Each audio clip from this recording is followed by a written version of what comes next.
జీ5 ఉండగా మీ favourite TV shows ని మీరు అస్సలు మిస్ అవ్వలేరు. Complete free. నీ ప్రవర్తన నాకు అనుమానం పుట్టిస్తోంది.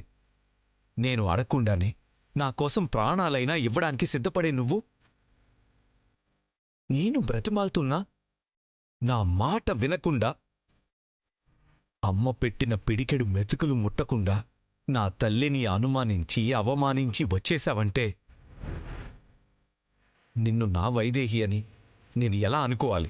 అయ్యో బావా, ఇదంతా నీకోసమే, మన బంధాన్ని కాపాడుకోవటం కోసమే. ఇది నీకెలా చెప్పాలి? చెప్తే ఆ బంధమే విడిపోతుందని చెప్పకుండా నీకెలా తెలియజేయాలి? నా వైదేహి ఎప్పటికీ అలా చేయదు. నువ్వు నన్ను ప్రేమించే వైదేహివి కాదు.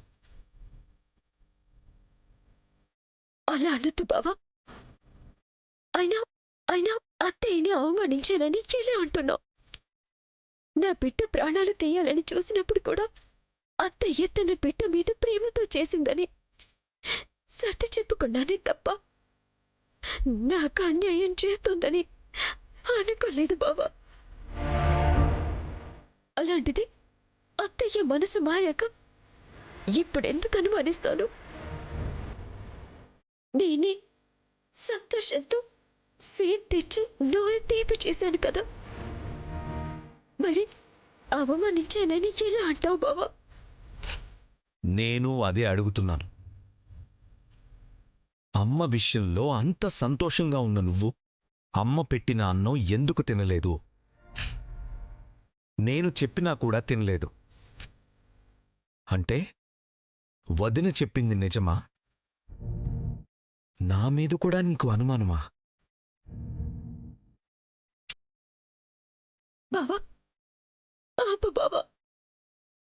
ఎందుకు నీ మాటలతోనే ప్రాణాలు తీస్తావు? వైదేహి, నా బాధ నీకు అర్థం కావడం లేదు.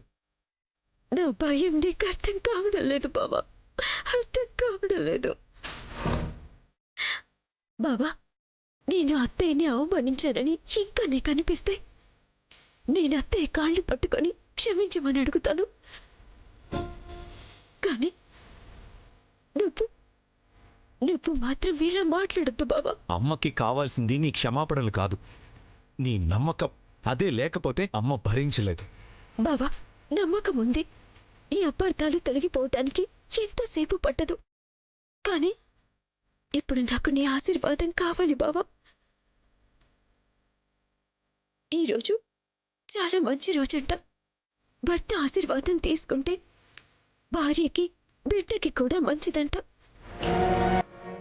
నన్ను ఆశీర్వదించు బావా.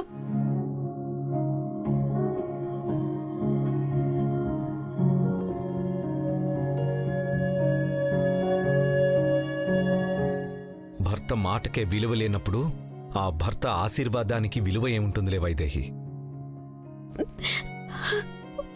బావా,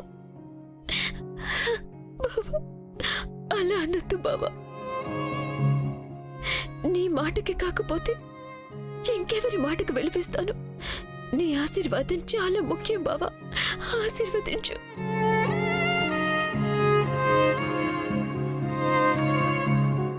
ప్రశాంతత లేని మనసు ఆశీర్వాదం చేయడానికి పనికిరాదు.